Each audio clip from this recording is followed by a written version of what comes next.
Dieu vivant et vrai, merci. Parce que tu as commencé à nous bénir dès l'instant que nous avons foulé nos pieds, ces lieux. Et tu veux nous bénir maintenant par ta parole. Bénis ta parole, bénis-nous par ta parole. Au nom de Jésus-Christ. Amen. Je vous salue au nom de Jésus. Même ceux qui sont au chapiteau, ceux qui nous suivent en ligne. Que Dieu soit loué. Prenez vos Bibles. Vos Bibles. Nous allons lire 2 Corinthiens chapitre 3, versets 17 à 18. Et j'ai intitulé l'exhortation de ce matin, là où il y a l'Esprit. Il s'agit bien de l'Esprit Saint. Il y a la liberté. Là où il y a l'Esprit, il y a la liberté. Verset 17. Le Seigneur dont parle ce texte, c'est l'Esprit. Et là où est l'Esprit du Seigneur, là règne la liberté. Et nous tous qui, le visage découvert, contemplons comme dans un miroir la gloire du Seigneur, nous sommes transformés en son image, dans une gloire dont l'éclat ne cesse de grandir. C'est là l'œuvre du Seigneur, c'est-à-dire de l'Esprit. Ça, c'est la version Le Semeur. Nous pouvons acclamer la parole et nous pouvons nous mettre là où il y a l'Esprit et il y a la liberté. D'abord, quand nous commençons au verset 18, on nous montre que quand nous sommes effectivement dans la présence de Dieu, c'est ce qui fait que nous sommes transformés. Et transformés de gloire en gloire.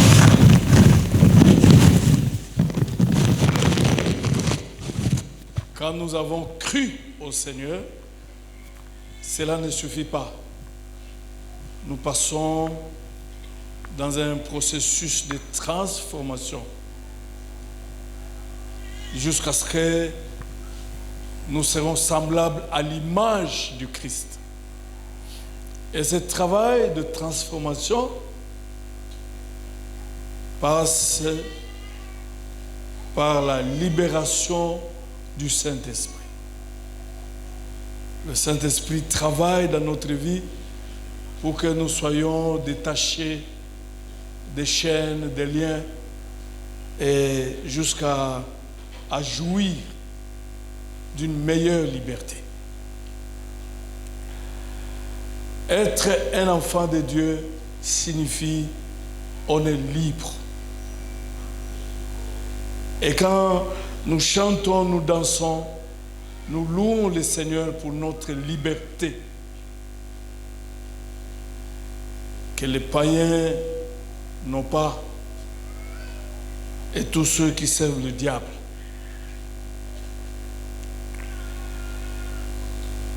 L'Église est une assemblée des affranchis, de ceux qui sont libres. Libres du péché, libres du diable et libres de toutes ces mauvaises choses. C'est comme cela que finalement Paul dit que là où il y a le Saint-Esprit, dans la vie de qui il y a le Saint-Esprit, un des signes de la présence du Saint-Esprit dans la vie de quelqu'un, c'est la liberté. Il se sent libre, épanoui, et il peut prospérer et avancer. C'est la liberté. Et la liberté, là, ne s'achète pas. Et elle est un don de Dieu. Dans la maison où le Saint-Esprit se trouve, il y a la liberté. Les gens, les parents, les enfants sont libres.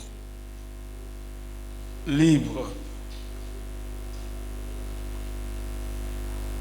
Dans un bureau où le Saint-Esprit demeure, il y a la liberté. Dans une église où le Saint-Esprit fait régner la gloire du Christ, il y a aussi la liberté. Franchement, la liberté, c'est la vie. C'est un signe très, très important. Tu peux avoir de l'argent, tu peux avoir des moyens, tu peux être, je ne sais pas comment, tu peux avoir tel statut, mais si tu n'es pas libre, tu ne sentiras jamais que tu es en train de vivre. Et quand nous venons dans le Seigneur, Jésus nous libère et le Saint-Esprit établit notre liberté. Et là, il travaille avec nous. Au fur et à mesure, nous sommes obéissants.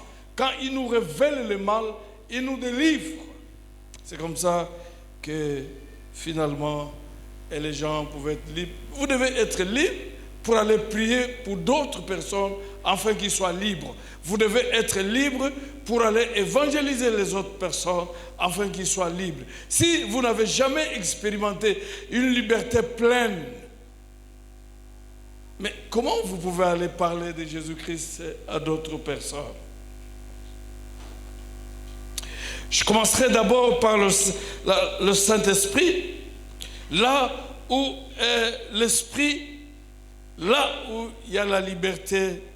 Dans l'Ancienne Alliance, le Saint-Esprit ne demeurait pas définitivement dans l'homme.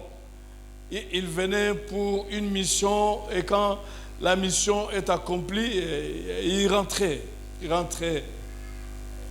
Il venait pour une mission et quand il y a le péché, il partait. Dans l'Ancienne Alliance. Quand vous lisez par exemple les psaumes 151, 12 à 13, vous voyez ce que David dit. On peut lire ça. Psaume 51, 12 à 13. Voilà. On peut même commencer beaucoup. Voilà. On peut commencer au verset 7 jusqu'à 13. Nous nous levons. On va lire ce texte important. David était un homme selon le cœur de Dieu. Mais David était faible.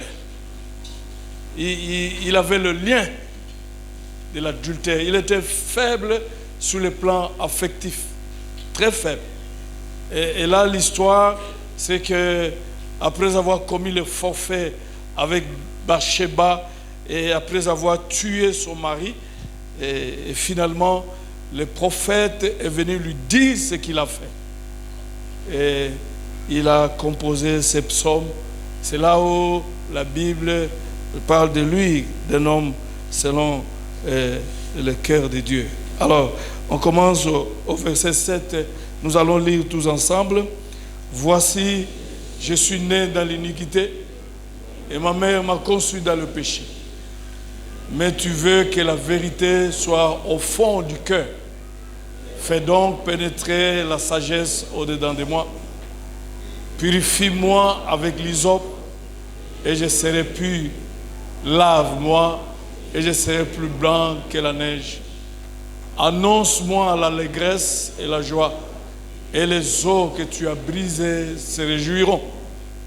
Détourne ton regard de mes péchés, efface toutes mes iniquités. Ô Dieu, crée en moi un cœur pur, renouvelle en moi un esprit bien disposé. Ne me rejette pas loin de ta face, ne me retire pas ton Esprit Saint. Tu t'es arrêté là-bas, va jusqu'à 14. Rends-moi la joie, rends-moi la joie de ton salut et qu'un esprit de bonne volonté me soutienne. Est-ce qu'on peut acclamer la parole? Vous pouvez vous mettre. En fait, ce que David fait là, c'est ce qui résume la vie d'un véritable enfant de Dieu. Quand le Saint-Esprit a pointé du doigt ses péchés. Et ce qui est intéressant là, David dit, ne retire pas ton esprit à moi. Parce qu'en fait, si tu retires ton esprit à moi, c'est fini. Je ne signifierai plus rien. C'est après que Nathan lui ait dit que c'est toi, le grand pécheur, qu'il a composé ces psaumes et finalement, il confesse ses péchés et il demande à ce que la vérité de Dieu habite dans son cœur et que le Seigneur ne lui retire pas l'esprit et que le Seigneur lui redonne la joie. C'est pas compréhensible quand un véritable enfant de Dieu vit dans le péché et il est dans la joie. Alors que Dieu n'est pas content. Parce que quand nous vivons dans le péché, c'est le diable qui est dans la joie. Ce n'est pas Dieu. Il demande que le Seigneur, finalement, ne lui retire pas le Saint-Esprit, mais ne lui retire pas aussi la joie. Mais quand nous venons dans la Nouvelle Alliance, le Saint-Esprit, quand il habite en nous, il ne part plus. Quand nous lisons dans Jean chapitre 14, 15 à 18, écoutez ce que la parole de Dieu dit, Jean 14, 15 à 18. Si vous m'aimez, vous garderez mes commandements, et moi je prierai le Père, et il vous donnera un autre consolateur qui soit éternellement avec vous. Même quand nous passons des moments difficiles, le Saint-Esprit est avec nous. Son silence ne signifie pas son absence. Et il dit, le consolateur qui sera éternellement avec vous, l'esprit de vérité que le monde ne peut recevoir parce qu'il ne le voit pas et ne le connaît pas. Mais vous le connaissez parce qu'il demeure près de vous et qu'il sera en vous. Je ne vous laisserai pas orphelins, je viens vers vous. À la nouvelle alliance, avec la grâce de Jésus, le Saint-Esprit vient habiter en nous et le Saint-Esprit, il continue cette marche. C'est lui qui travaille, qui nous transforme jusqu'à nous faire entrer au ciel et jusqu'à ce que nous aurons l'image de Dieu, de Jésus-Christ. Et quand nous lisons aussi dans 1 Corinthiens 6, 18 à 19, on peut commencer à 17. 1 Corinthiens chapitre 6, voilà. On commence à partir du verset 17. On peut commencer à partir du verset 16. Nous pouvons nous lever. Verset 16. Verset 16. Voilà. Est-ce que nous sommes là? Voilà. Et la Bible dit, lisons tous ensemble, loin de là, ne savez-vous pas que celui qui s'attache à la prostituée est un seul corps avec elle?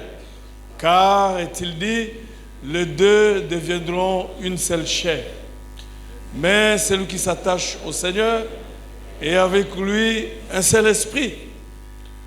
Fuyez l'impudicité, quelque autre péché qu'un homme commette, ce péché est hors du corps, mais celui qui se livre à l'impudicité pêche contre son propre corps. Ne savez-vous pas que votre corps est le temple du Saint-Esprit qui est en vous et que vous avez reçu de Dieu et que vous n'appartenez point à vous-même? Ne savez, car vous avez été rachetés à un grand prix. Glorifiez donc Dieu dans votre corps et dans votre esprit qui appartiennent à Dieu. Est-ce qu'on peut acclamer la parole de Dieu?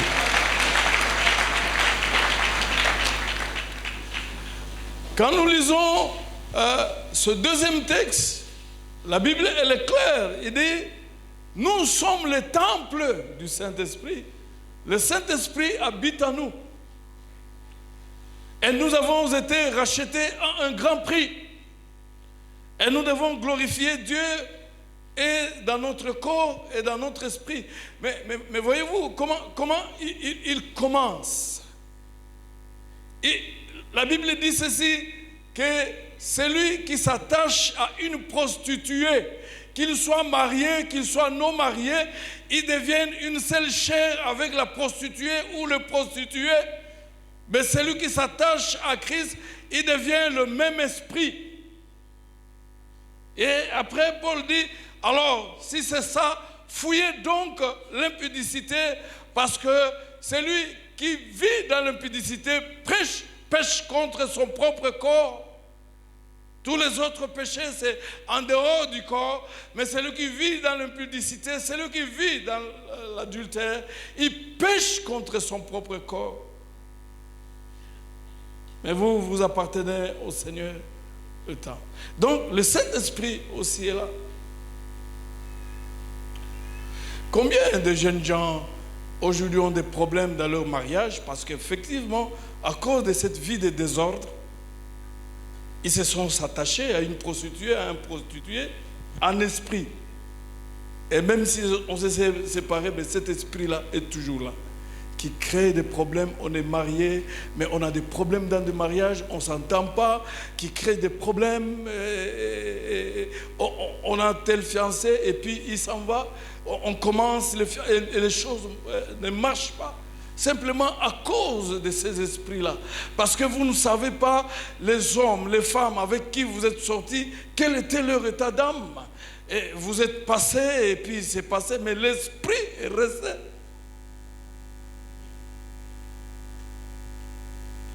Combien de couples aujourd'hui ont des problèmes dans leur mariage à cause de ce péché? Et comme vous le savez, ceux qui ont exercé la magie, qui ont été dans l'idolâtrie, un des signes, c'est ce déséquilibre sur le plan sexuel.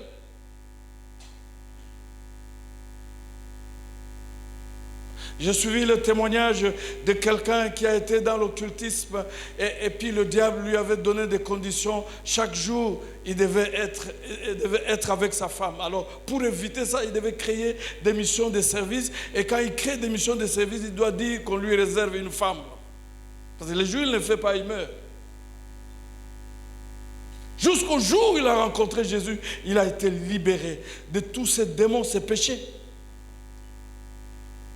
Combien de femmes mariées, même à l'église, qui tombent dans ce péché? Combien des hommes qui sont mariés chrétiens, qui sont liés dans ce péché?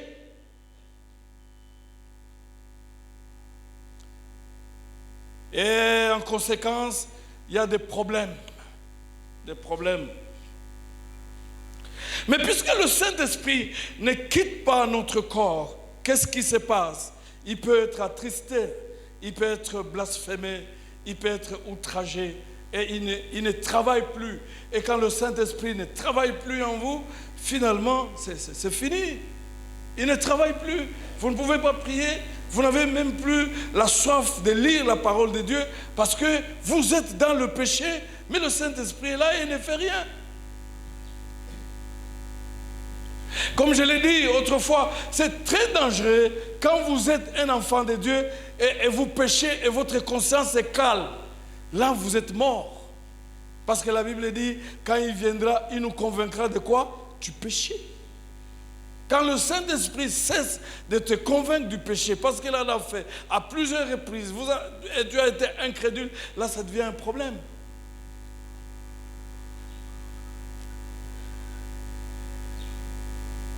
Ça devient un problème, mes chers frères. C'est là où, finalement, Paul déclare ceci, que le Seigneur c'est l'Esprit.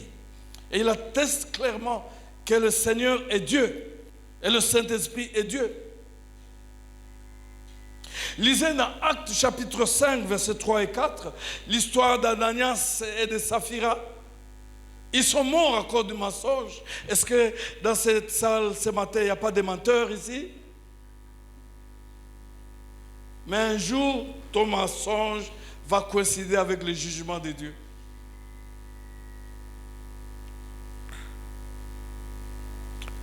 Le Dieu Tout-Puissant de l'ancienne alliance est le même Dieu qui accorde la liberté dans la nouvelle alliance et qui a franchi tout être humain. Et c'est le Seigneur qui accorde la liberté aux pécheurs repentants, l'affranchissement de l'esclave, de Satan, de la peur, du péché et voire même de la mort. Et c'est comme ça que Jésus pouvait dire, le Père m'a oint de son esprit pour libérer les captifs, rendre libres les opprimés, annoncer la bonne nouvelle aux pécheurs, guérir le cœur est brisé et proclamer une année de grâce. C'est ainsi il pouvait dire cela. Parce qu'il était oint et c'est le Saint-Esprit qui agissait en lui. Et quand nous lisons même dans Matthieu chapitre 12, versets 28 à 29, Jésus dit clairement, si c'est par le Saint-Esprit que je chasse les démons, parce que vous me traitez de Belzéboul, prince des démons, mais si c'est par le Saint-Esprit que je chasse les démons, et vos enfants vont avec quoi? Et sachez que le royaume de Dieu est venu. Jésus a travaillé avec le Saint-Esprit qui a libéré les gens de chaînes de Satan, de toutes ces histoires-là. Et le Saint-Esprit continue à travailler jusqu'à ce jour. Et là où il est, ce qu'il fait, c'est que tu sois libre. L'avant-dernière chose que je veux redire est que il est vrai, un chrétien ne peut pas être possédé. Mais un chrétien peut être lié. Pour avoir des liens. Parce qu'il ne peut pas être possédé, parce que le diable ne peut pas cohabiter avec Jésus-Christ ensemble. Il ne peut pas cohabiter avec le Saint-Esprit. Notre corps est le temple du Saint-Esprit. Mais un chrétien peut être lié. Un chrétien peut être obsédé. Un chrétien peut être oppressé. Un chrétien peut vivre sous la dépression. Cela veut dire, quand bien même le diable est en dehors du chrétien, mais il peut agir pendant qu'il est en dehors, lier une partie de votre corps, lier une partie de votre vie. Il peut vous lier. Le diable peut agir à partir du fait qu'il est au dehors de toi. Il peut contrôler ton mariage, il peut contrôler tes études, il peut contrôler ta procréation, il peut contrôler ton travail, il peut contrôler tes finances. Et quand une partie de ta vie échappe à ton contrôle, c'est que ça échappe aussi au contrôle du Saint-Esprit. Quand un domaine de ta vie échappe au contrôle, à l'influence du Saint-Esprit, c'est que tu es sous l'influence du diable et tu es en droit de réclamer la liberté. L'ennemi peut avoir le contrôle tout en étant en dehors de toi. Il peut avoir le contrôle sur tes sentiments. Il peut avoir le contrôle sur tes émotions. Il peut avoir le contrôle sur ton comportement. Il peut avoir le contrôle sur une partie physique de ton corps. Voyez-vous, mais pourquoi aujourd'hui il y a des problèmes à l'église? Parce qu'il y a des gens qui ne sont pas délivrés. Il y a des gens où leurs sentiments sont liés par le diable. Ils ont difficile à avoir de bonnes relations. Des gens comme ça qui ont des problèmes avec tout le monde, même avec Dieu, il ne reste que le diable. Et d'ailleurs le diable tremble et dit, il s'attend, quel jour ils auront des problèmes.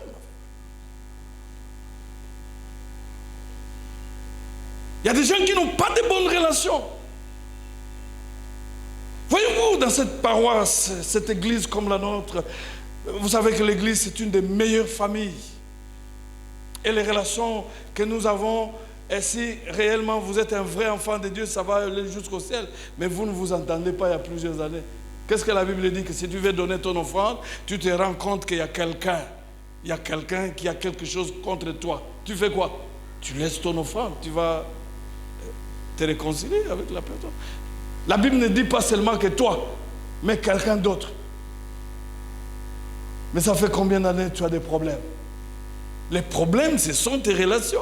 Tu n'es pas en bonne relation en famille, tu n'es pas en bonne relation au quartier là où tu vis, tu n'es pas en bonne relation là où tu travailles, mais finalement, tu seras en bonne relation avec le diable. Et il y a des gens comme ça à l'église. Ils prennent même la Sainte Seine alors qu'ils ne sont pas en bonne relation. Parce que, en fait, le christianisme signifie relation. Relation avec Dieu et relation avec son prochain.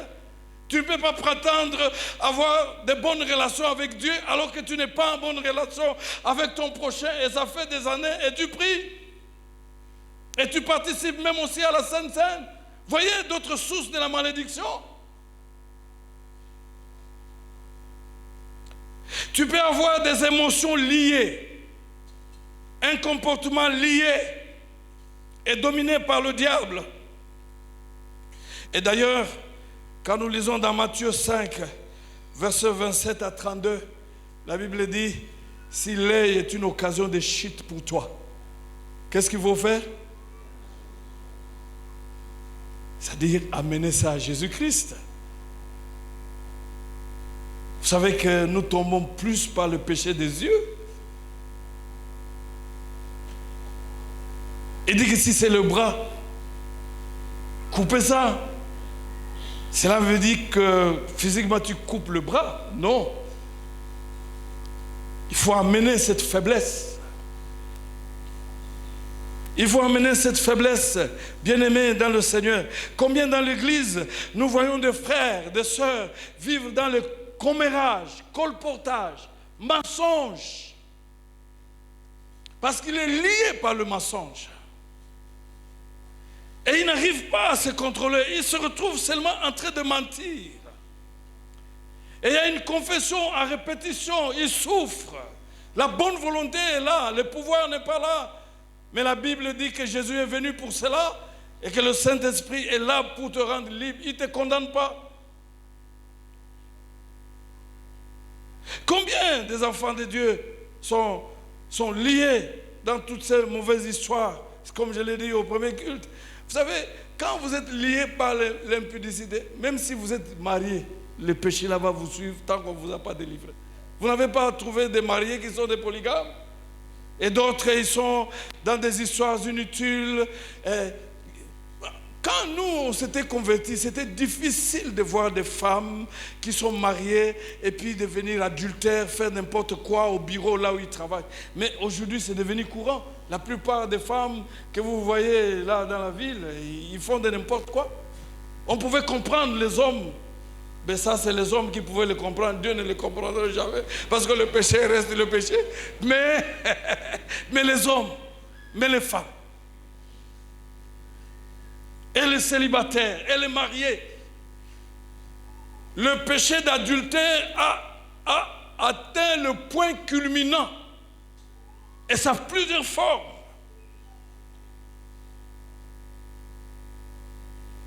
Et la Bible dit, faites attention avec l'œil, faites attention avec le bras, faites attention avec la bouche. Je l'ai dit au premier culte, il y a un homme là, lui, il suivait des films pornographiques.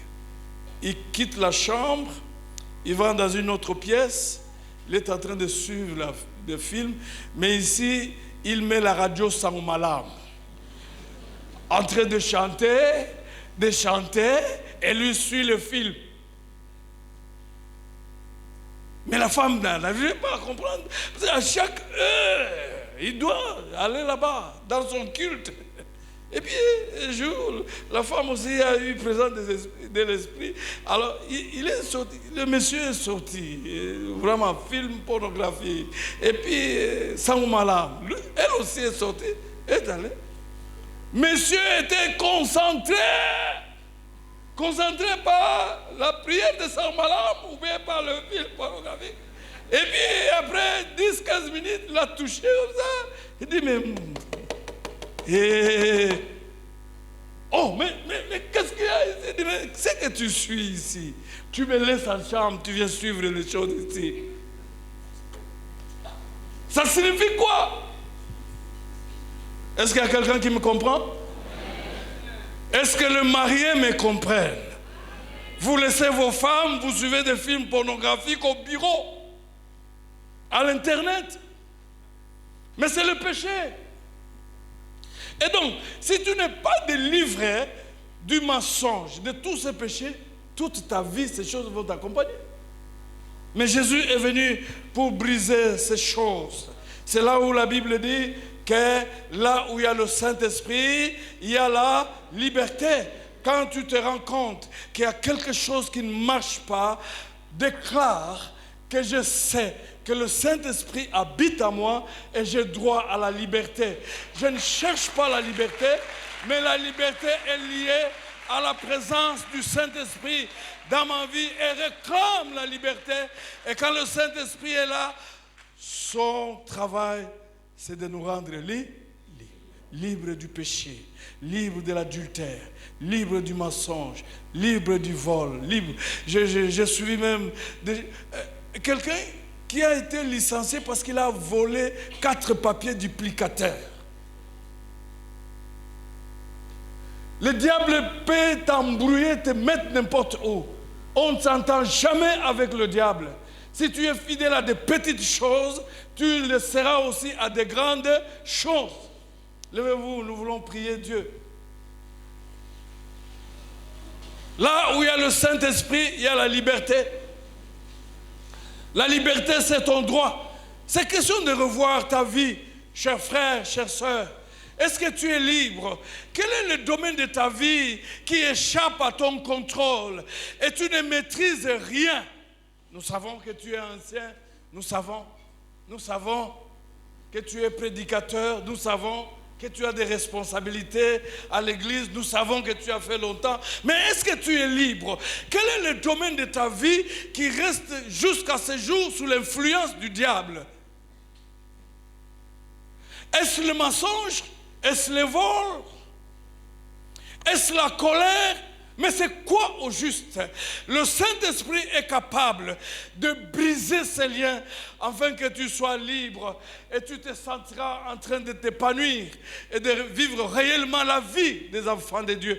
Tu as été destiné à la liberté.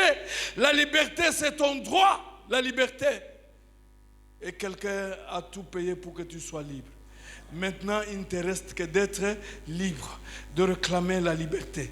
Levez nos voix, levez nos mains, nous allons prier le Seigneur. Gloire à Dieu. Gloire à Dieu. Gloire à Dieu. Libre, libre des chaînes de Satan, même des liens héréditaires, des liens de famille, des liens libres. Je veux être libre. Comme je l'ai dit autrefois, on ne t'appelle pas de te battre. Il y a des gens qui ont gêné 21, 30, 40 jours, mais qui sont restés toujours dans ce péché-là. Ce que Dieu demande, c'est que tu lui dises ouvertement, que tu fasses la prière de David, que je suis né dans le péché. Et Seigneur, tu veux que la pureté de mon cœur soit là. Je viens avec mes péchés, je viens avec mes chaînes et mes liens. Je suis né dans le mal. Je n'ai pas choisi de naître dans cette famille-là, mais je rencontrais les liens qui m'ont bousculé.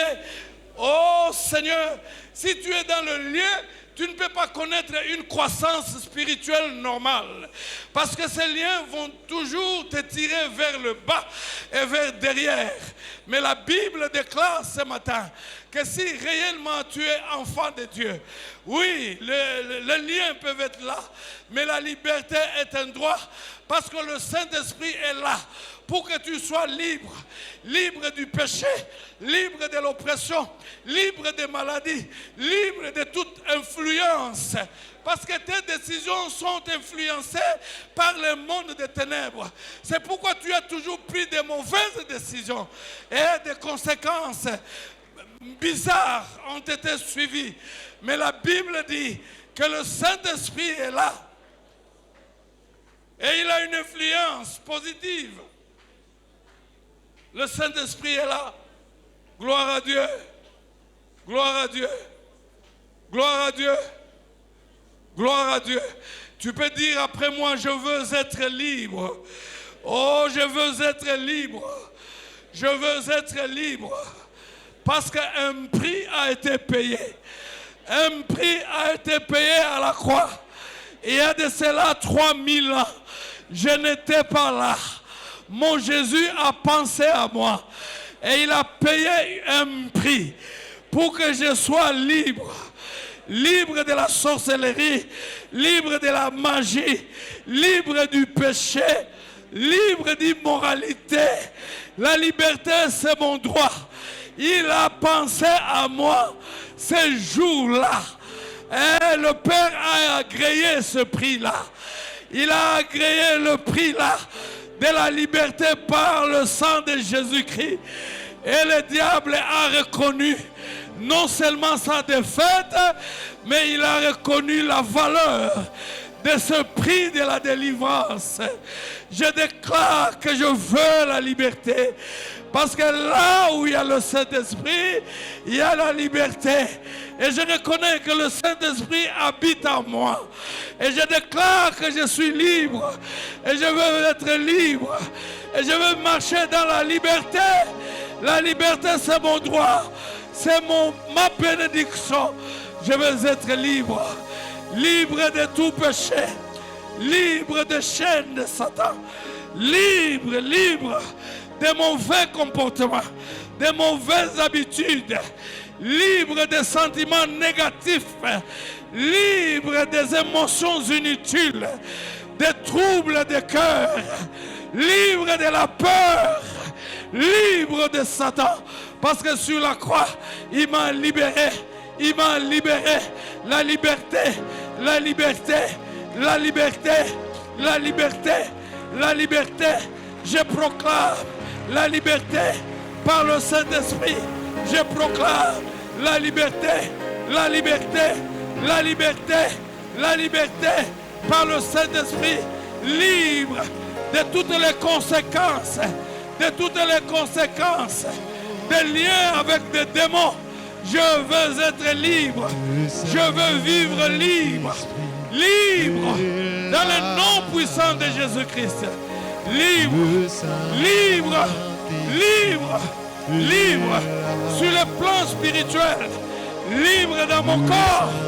Je veux être libre, libre, libre. La liberté, c'est pour les serviteurs de Dieu. Ils doivent être libres. Le Saint-Esprit, le Saint-Esprit, Alléluia. Le Saint-Esprit, le Saint-Esprit est là. Tu n'as aucun droit d'être lié. Tu n'as aucun droit d'être lié. Tu n'as aucun droit d'être lié. Tu n'as aucun droit d'être lié. Ce mandat est fini ce matin. Gloire à Dieu. Si le Saint-Esprit est là, tu dois être libre. Libre, libre, libre, libre de toute influence du monde des ténèbres, libre dans les finances, libre dans le mariage, libre dans la progéniture, libre dans la procréation, libre.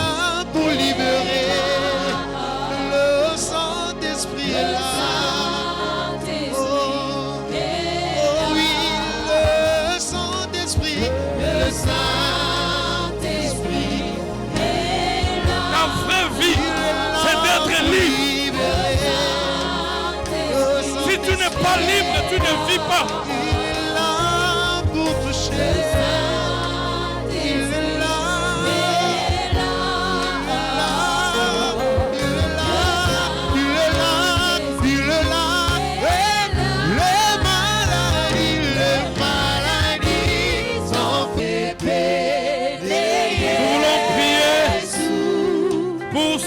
mois qui restent pour terminer cette année. Les 3 mois, que Dieu te protège. Tu vas terminer cette année et entrer à une année nouvelle. Consacre les 3 mois qui restent entre les mains du Seigneur. Prie Dieu. Gloire à Dieu. Prie pour octobre. Prie pour novembre. Prie pour décembre.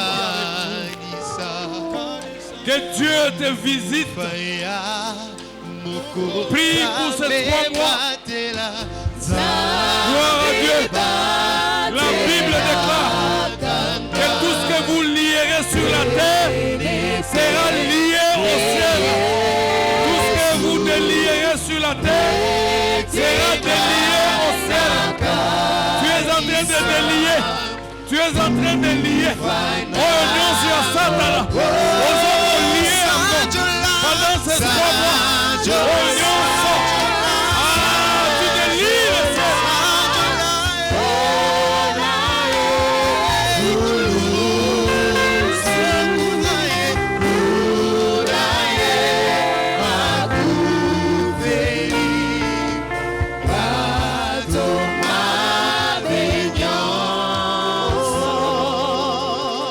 Yoka.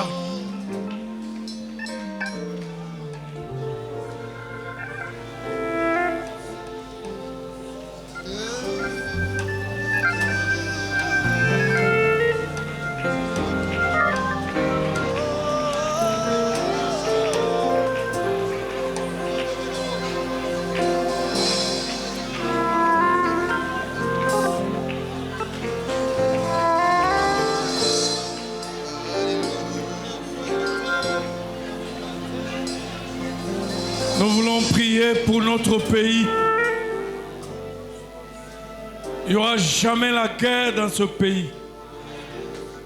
Tu es en train de lier. Nous voulons prier pour ce pays. Dieu est au-dessus de la MONUSCO. Si la MONUSCO est incapable, Dieu est capable. Dieu est au-dessus de la communauté internationale. Et la Bible déclare, heureuse est la nation dont l'Éternel est Dieu. Dieu va libérer les anges. Tu pries pour le pays. Nous n'avons qu'un seul secours. Le seul secours que nous avons et qui nous reste, c'est l'Éternel des armées. C'est l'Éternel des armées. Tu annules tous les plans sur le plan international. Tu annules tous les plans sur le plan régional. Tu annules tous les plans à l'est. Tu annules tous les plans. Congo, gloire à Dieu. Nous lions l'esprit de guerre. Je déclare, il n'y aura pas de guerre dans ce pays. Rwanda. Le Congo sera sauvé. Le Congo sera sauvé. Il n'y aura pas de guerre à Kinshasa. Il n'y en aura pas. Oui, le Saint-Esprit descendra. Le Congo sera sauvé. Oh oui, et le Congo. Le Congo sera sauvé. Le Congo sera sauvé. Et le Saint-Esprit descendra. Le Congo sera sauvé.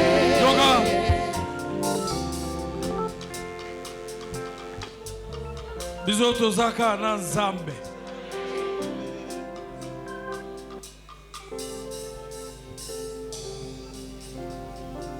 À l'Ukraine, ils envoient des armes. Ici, ce sont les rebelles qui ont des armes plus puissantes que nous. Mais nous avons l'Éternel des armées. Ouais. Les armes que les rebelles ont sont venues d'où? Nous nous sommes dans l'embargo, mais nous ne sommes pas dans l'embargo par Dieu. Ozozwa dans la peau ya Yesu. Ozotombulango likolo ya Congo. Et quand tu élèves le drapeau de Jésus, là où il a vaincu les diables, là où il a dépouillé les principautés, là où il a dépouillé les puissances de ténèbres, Ozotombulango, pe Ozoloba, bitumbe kusana mboka ote, na kombo na Yesu Kristo. Bitumbe kuzana mboko te, bitumbe kuzana mboka ote, ba sala ndenge nini, ba mata, ba kota wapi, bitumbe kuzana mboko ote. Élève la croix.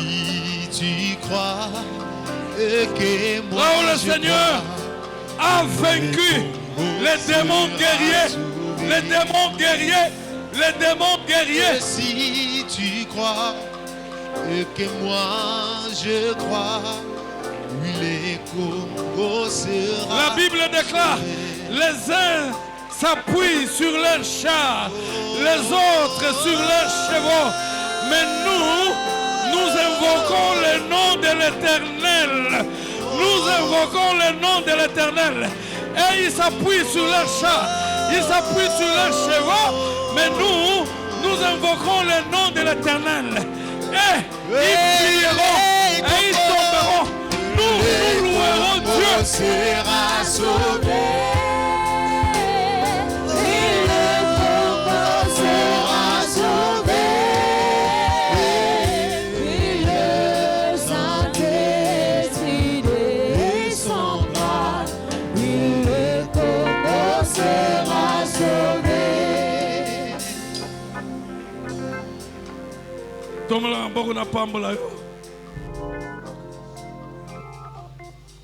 Seigneur, je les ai vus le premier dimanche de ce mois.